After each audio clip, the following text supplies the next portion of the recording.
तिर्मिज़ी शरीफ की हदीस है।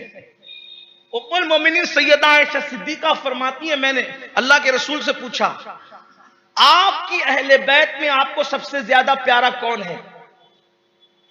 तो आपने फरमाया फातिमा। फातिमा सबसे ज्यादा मोहब्बत है। कहा मर्दों में? कहा उनके शौहर अली।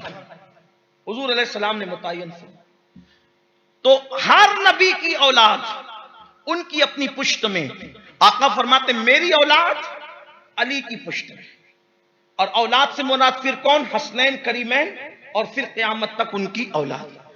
अब कुछ लोगों को इश्काल होता है कि अहले बैत सिर्फ हसनैन करीमैन तक है, आगे जो पैदा हुए या अब तक वो अहले बैत नहीं है। इस पर भी बातें कुछ हो रही हैं कि वो अहले बैत नहीं है। इसका सबूत इससे बड़ा क्या होगा कि जब इमाम अली अकबर करबला में आए तो उन्होंने कहा कि हम अपने बारे में कहते हैं अना अली इब्ने हुसैन इब्ने अली, अना अली इब्ने हुसैन इब्ने अली, नहनो अहलु बैत फिन नबी, कि हम नबी की अहले बैत हैं। यानी कि हसन और हुसैन के बाद भी अहले बैत उन्होंने अपने आप को कहा। फिर जब लुटा हुआ काफिला दिमश्क गया तो एक शख्स ने इमाम ज़ैनुल आबिदीन को गाली दी। तो इमाम ज़ैनुल आबिदीन ने फरमाया कि तूने सूरह शूरा पढ़ी है? सूरह शूरा तूने पढ़ी है? उसने कहा हां पढ़ी है। तो कहा कि सूरह शूरा में आयत है इल्लल मवद्दत फिल कुर्बा, कि मेरी अहले बैत से मोहब्बत करो। तो कहा वो अहले बैत कौन है? तो कहा वही अहले बैत हम हैं।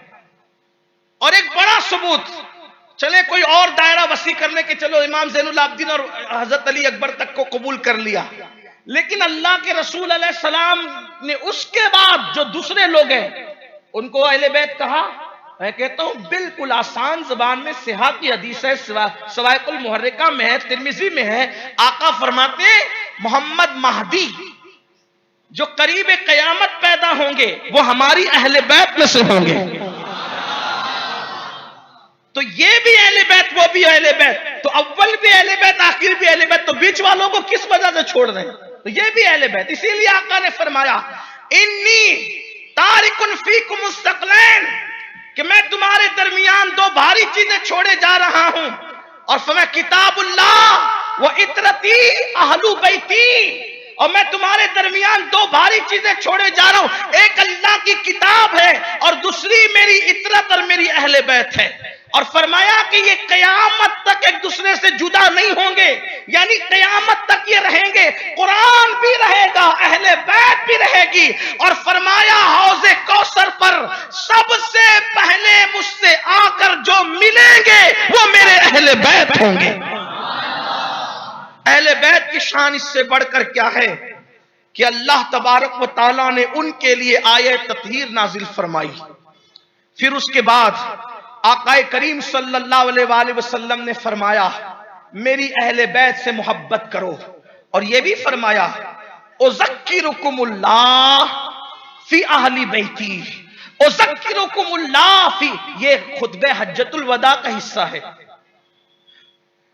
ये हुजूर अलैहिस्सलाम का खुतबे हज्जतुल वदा का हिस्सा है। और हुजूर अलैहिस्सलाम ने जब मदीने मुनव्वरा आकर इंतहाई बीमारी के आलम में जब आखिरी मर्तबा मिंबर पर बैठकर खुतबा दिया, मिंबर पर आकर खुतबा दिया, बैठ के नहीं कहता हूं, मिंबर पे आकर खुतबा दिया, इसलिए कि मुझे उसकी कैफियत का इल्म नहीं, मिंबर पर आकर खुतबा दिया तो फरमाया उज़क्किरुकुमुल्लाह फी अहली बैती, उज़क्किरुकुमुल्लाह फी अहली बैती, मैं अपनी अहले बैत के बारे में तुम्हें अल्लाह की याद दिलाता हूं, अल्लाह से डराता हूं। मेरे बाद तुम्हारा इम्तिहान होगा कि तुम मेरी अहले बैत के साथ सुलूक क्या करते हो। मेरे बाद तुम्हारा इम्तिहान होगा अहले बैत के बारे में कि तुम उनके साथ सुलूक क्या करते हो। मेरे बाद मेरी अहले बैत के बारे में तुम्हारा इम्तिहान होगा। अरे हुजूर के बाद अहले बैत रहेगी तभी तो इम्तिहान होगा। इसीलिए पता चला कि अब भी हुजूर की अहले बैत मौजूद है और इंशाअल्लाह क़यामत तक मौजूद मौजूद रहेगी, क्योंकि मेरे आका ने फरमाया जैसे आसमान के तारे आसमान वालों के लिए अमान है, जब तक आसमान के तारे हैं आसमान सलामत है, और जब तक जमीन पर अहले बैत है उस वक्त तक के जमीन का निजाम सलामत है। कोई हमसे पूछे कयामत कब आएगी, कोई हमसे पूछे, हम आसानी से कह सकते हैं जब तक महदी नहीं आएंगे कयामत नहीं आएगी। आका ने फरमाया अगर कयामत को एक दिन भी बच जाए तो भी मेरा बेटा महदी आएगा, उसके बाद कयामत आएगी।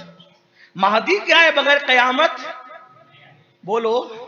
हाँ, अब लोग कहते हैं कि सैयद की ताकत क्या है, मैंने कहा उस सैयद की ताकत यह है कि उस एक सैयद ने कयामत को रोक रखा है।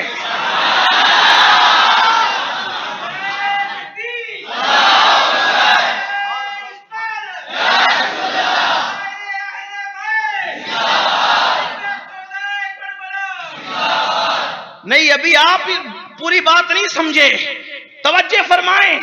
सैयद की ताकत क्या है? उस सैयद की ताकत यह है कि उसने जब तक वो नहीं आएगा जिसे सैयद मोहम्मद महदी, उनका नाम मोहम्मद, उनके वालिद का नाम अब्दुल्ला, उनकी अम्मी का नाम आमिना, उनका कद मियाना, उनके रुखसार पर तिल, उनकी दाढ़ी शरेरी, उनके बालों की जुल्फें, उनका गंदुमी रोशन रंग, अल्लाह अकबर। और हाल ये होगा कि एक रात में उनकी जिंदगी बदल जाएगी। फरमाया एक दिन भी कयामत को बच जाए तो जब तक महदी ना आए उस वक्त तक कयामत नहीं आएगी। तो एक सैयद ने कयामत को रोक रखा है। अब मैं तुमसे पूछता हूं, जब आखिरी नंबर के सैयद की ताकत का ये आलम है तो जो करबला का पहले नंबर का सैयद है उसकी ताकत का आलम क्या होगा? बात ये कहना चाहता,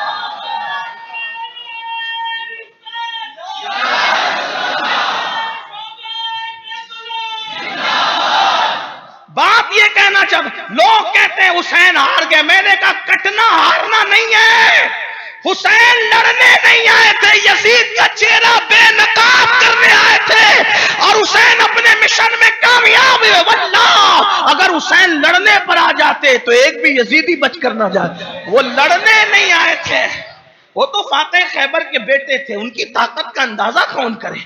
वो अपने मिशन में कामयाब होने के लिए आए थे। तो अर्ज ये कर रहा था अहले बैत क़यामत तक रहेगी, और जब तक ये हैं हुजूर फरमाते जमीन वालों के लिए आसमान के तारों से आसमान का निजाम सलामत है, अहले बैत से जमीन का निजाम सलाम, इसलिए इनकी कद्र होनी चाहिए। और हमारे यहाँ अहले बैत हसन और हुसैन की औलाद सादात को कहते हैं, सैयदों को कहते हैं, ये अहले बैत है।